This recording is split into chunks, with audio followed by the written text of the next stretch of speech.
give honor to Pastor Wilhelm. Thank you for inviting us out here and giving Urshan this opportunity. We don't take it lightly, and we really appreciate you and what you're doing here. I'd like to thank Zach for giving me this opportunity, asking me to speak tonight. And finally, I give honor to my pastor back in Dallas. He's a wonderful man of God, and I would not be who I am. I would not be before you today had it not been for him. Tonight, I'm going to read from Acts chapter 4 and verse 11. If you want to stand for the reading. This is the stone which was set at naught at you builders, which has become the head of the corner. Before we begin, let's just go ahead and pray. God, I thank you, Jesus, for what you're going to do in this place tonight. Lord, I pray that you anoint me, God, and help me, Lord Jesus, to speak what you've given me. God, I pray that you help each and every person in this room. I ask that you would speak to him and speak through him in a supernatural manner tonight. That they would open up Lord, I their hearts ask to that you you would open up tonight. every heart, every mind within this place. Get us ready to receive exactly what you have spoken into this conference tonight. In Jesus' name. Y'all can go ahead and be seated. So I try to get around and meet some of y'all before. If you don't know my name's Dalton. I'm from Dallas, Texas. And as I was discussing it with a very enthusiastic Packers fan in the front row, yes, I am a Cowboys fan. My girl. But, how many, we have a lot of different ages in here. Is there anyone that's 17 in here? Like, how old do we get up in here? Well, we got a 17. Is there an 18-year-old in here? Yeah. Oh, what? What about 16? You got 16-year-olds? No, no representation. Oh, in the back. He finally raised his hand. What about 15? Okay. Yeah. 14? I see you. 13? All right. What about 12 years old? We got some 12-year-old people here in the house. You see, when I was 12, we lived with my grandma. I call her Abuelita. I'm half Spanish. I'm half Mexican. Not Spanish, but I'm half Mexican. So, we always called her Abuelita. My grandpa, we called him Abuelito. And we lived with them when I was 12 years old. And, if anyone, how many of y'all like hanging out at your grandparents' house? Is that hangout spot? Does anyone hang out there? Like, you got fun there? See, when I was 12, we always hung out at my abuelita's house. And, since I lived there, I was always there. And, being Mexican, I had like a bajillion cousins. And so, after school every day, everyone just come to Abuelita's house because, number one, she cooked for us. Number two, someone had their system there, so we play video games. We just hang out, we talk, we get on the back trampoline, wrestle, whatever. We did so many dumb things at Grandma's house. Come on now. But one thing that we always did, without fail, every day, there was this place down the street. It's like a block away. It's called Carnival. Now, it's not like a carnival like you're thinking of. This was a grocery store. So, just picture like a regular grocery store. That's really what it was. And it was like a block away. So we walk, we make our way to Carnival every day, big group of us, coming up into the place. We walk in and, you walk to the left and you look over and there's this vending machine there. Now this vending machine is still my favorite vending machine of all time because there was a certain button that you could push. I don't even remember what the soda was because it didn't matter. You push the button and they would give you 2 sodas and they would not be the soda that was on the button. So, it was 50 cents too, so it wasn't like you're spending $1. It was 50 cents, you get 2 sodas, and you just have to learn to like what you got. So, we would always go to Carnival, and the soda wasn't even our favorite thing there. We would go to Carnival because they sold these 79-cent frozen pizzas. They were like this big, and how they were manna from heaven for like a 12-year-old who just loved eating and playing video games. So, and plus we didn't have any money. We didn't have anything. So we would always, we'd always walk. We'd always have $1. We'd get $1 from grandma or something like that, and we'd walk down. We'd go in, get our little frozen pizza, walk up to the cash register and pay. Every day we did this. Some days, my cousin would be like, "Hey man, you got me?" And I'd be like, "Yeah, I got you today." And then the next time I'd be like, "Hey, you got me?" He's like, "Yeah, I got you." Well, one day we roll up in a carnival and we go to the frozen pizza section like we always do. We grab our pizzas, we get up to the cash register, put them down, and we just start looking around and we're just like, "Hey, you got me?"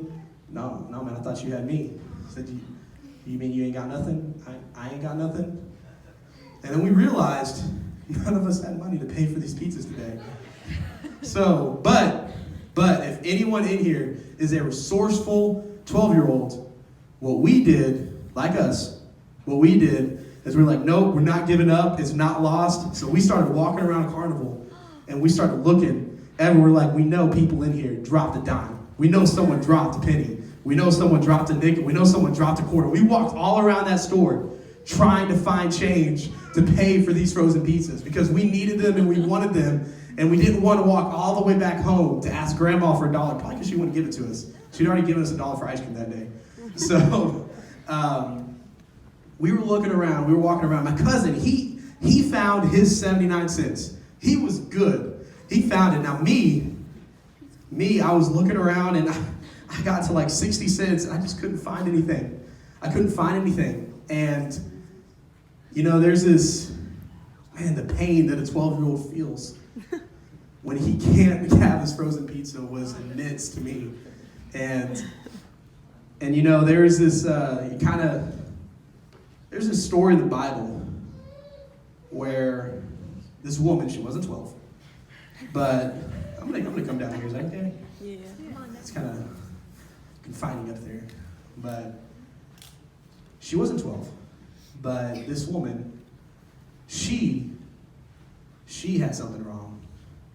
She had something wrong with her, and she'd been looking everywhere for so long. You see, this woman, she had a disease, and for 12 years, she looked. She went from doctor to doctor, from place to place, right, looking for someone who could help her. Yeah. But no matter where she went, the answer was always the same. Just like, "I'm sorry, ma'am, we can't help you. There's nothing we can do for you. There's no cure for this disease." And so for 12 years, she went through all her money. If she had property, I imagine she sold it to pay for the doctors that she went to see. This woman probably had nothing. And after 12 years of pain, 12 years of suffering, 12 years of the same answer, which was no answer, she starts hearing something. You see, it was a whisper. It was rumors. You see, no one wanted to get around her because, she had a disease. They didn't want to get the disease. But still, from the people next door, she would hear them talking. From the people in the marketplace, she would hear people talking. And they were talking about this man that was going from place to place, from city to city, that was healing people. And she thought to herself, I have no options left. She thought to herself, I've already gotten no so many times, but you know what? Maybe just this one time.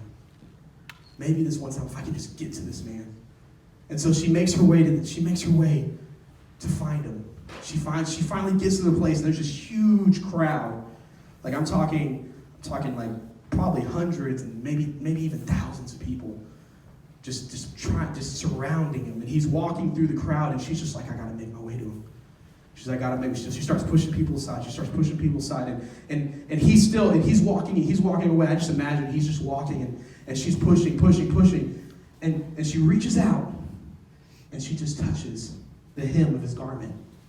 She just touches the corner of his jacket. And she was healed. You see, for years, there was no answer, but all of a sudden she just touched him. And her answer was there. She just touched him, and that peace that she'd been looking for, that hole that she'd been trying to fill for years, it was full. Right. That's good. That's good. And you see, there's people in here today. I don't know what you're going through. I don't know any of you personally, but I do know that everyone has something that they're dealing with. Everyone has something that they've been hurting with. I don't know if maybe it's new, maybe this is something that you've been dealing with for a long time. Like this woman. And I'm here to tell you tonight that Jesus is here. Right. You see, Jesus, he's just walking right here, and all you got to do is touch him. All you got to do is just come up here and meet him. Right. And whatever you're dealing with, whatever pain, whatever suffering, whatever brokenness, I don't know where you come from, but whatever you're dealing with, Jesus is here. He's the answer. That's good. Yeah. You see, Jesus, not only that, Jesus, he was talking, and I want to say it was in Luke chapter 9. He was talking, and he started, Jesus liked to tell stories. I like telling stories too. Jesus liked telling stories, and he told us one about a lost sheep. And he said, there was a flock of 100 sheep, and the shepherd was taking them, and all of a sudden the shepherd just kind of starts looking around, and he's like, wait, hold up. 97, 98, 99, wait, where's Greg? Where's Greg? And and there's one sheep missing. And most of us, if there's a sheep missing, if one of them like ran away, I was like, I still got 99. I'm still sitting pretty, so I'm just gonna keep on going. Whatever happened to Greg, he can just deal with it himself. But you see, no, Jesus didn't tell the story that way. You see, Jesus, he pretty much put himself in the story. He's like, I'm that shepherd.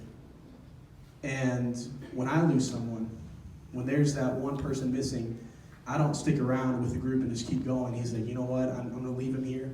I'm going to go find that one because I'm missing him. Right. You see, my place isn't complete without that one sheep. And you know what? All of us is that one sheep. Right. Yes. At one point, all of us, at some point we were lost. I know I was lost. Right. At some point I was dealing with stuff and I wasn't coming to God. But God came and he touched me. God came and he affected me. Good. You see, if we look at it, we're missing. Jesus, when we're missing, Jesus comes for us. Yeah.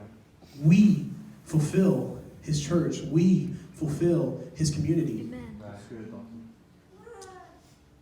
Some people in here probably, maybe there's someone in here that's just like, you know what, man, that's just words on a page. You know what, that's just a story.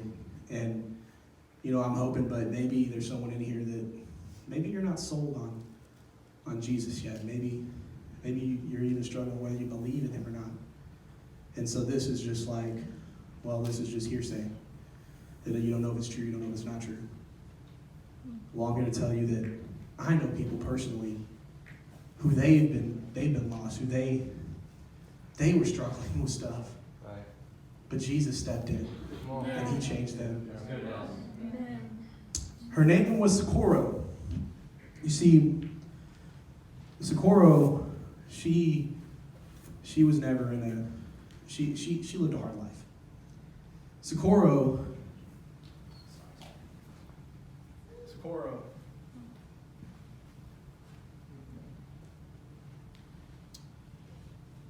she had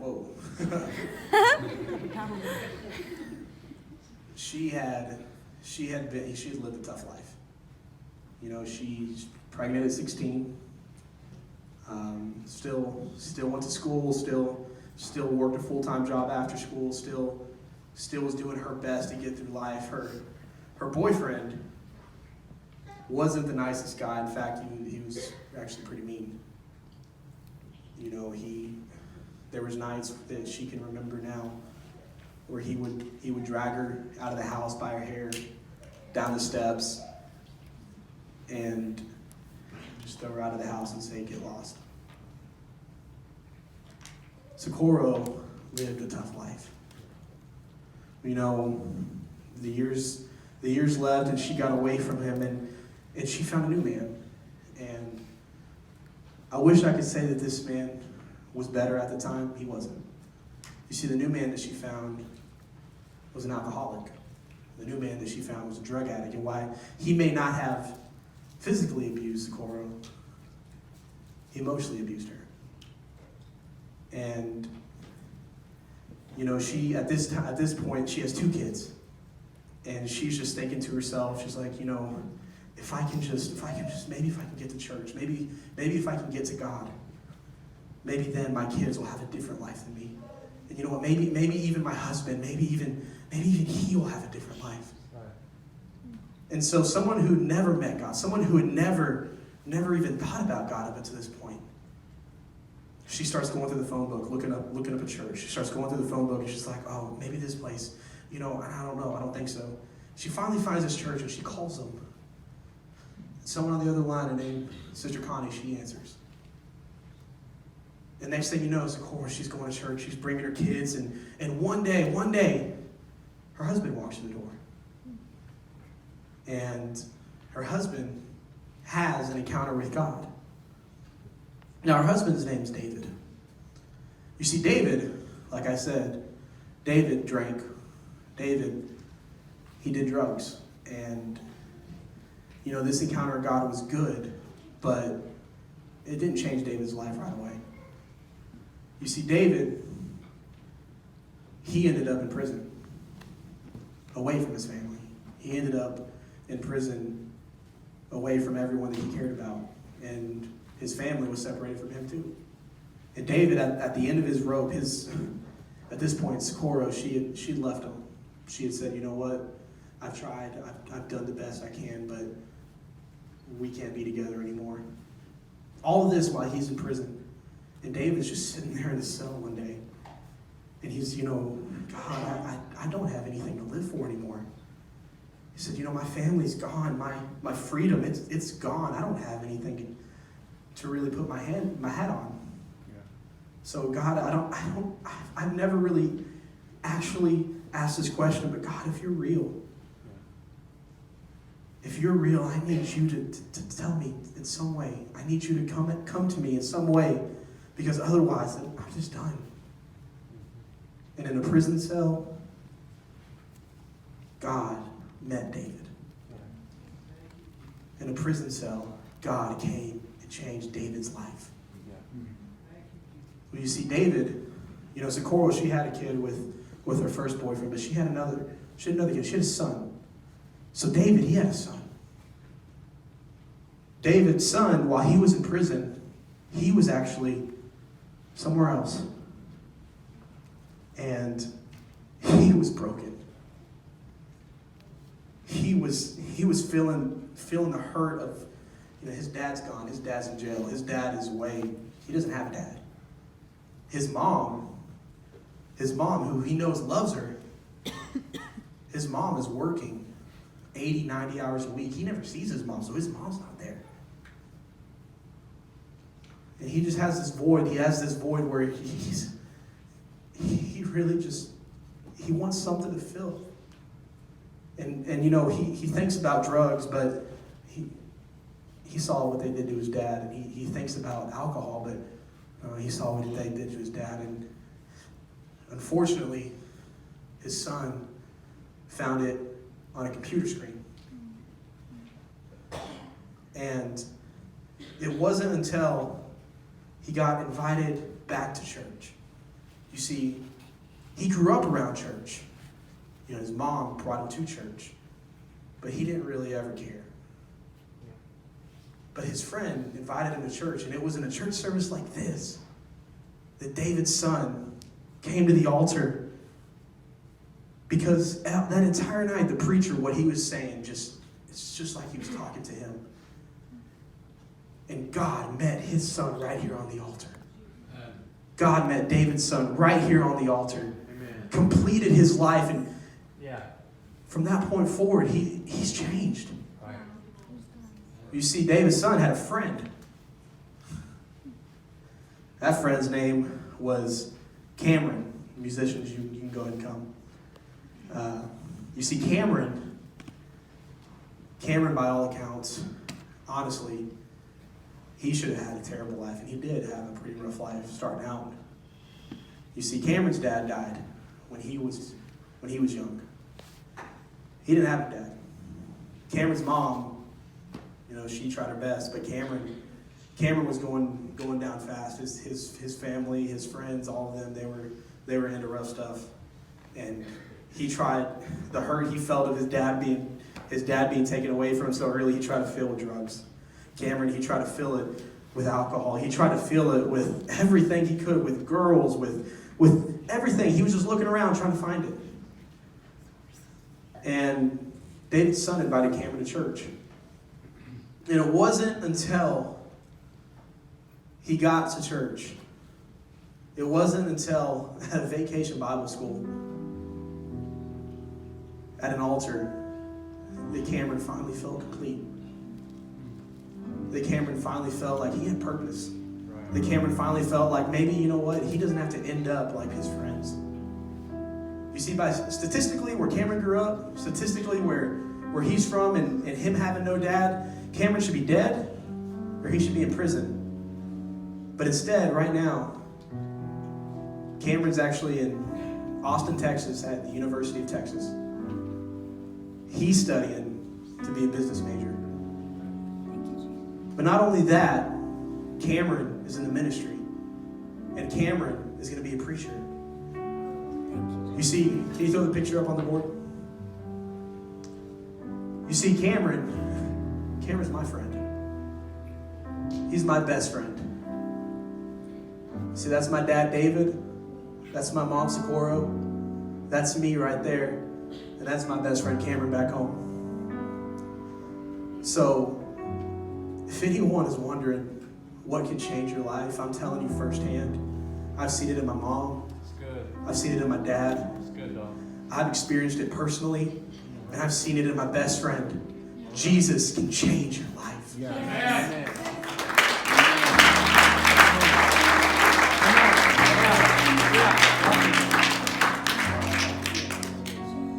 I don't know what you're doing with tonight. I don't know if maybe your mom's not there, maybe your dad's not there, maybe you're just wondering what you're going to do. Whatever you're facing, tonight I'm going to open up these altars that if you need an answer, if you need something changed in your life, if you just want it to quit, I'm telling you, Jesus is right here waiting. Yes. He's waiting to touch you. He's waiting to change your life. He's waiting to complete your life. Yes. That you could be different. That you know what? Your story's not ended yet.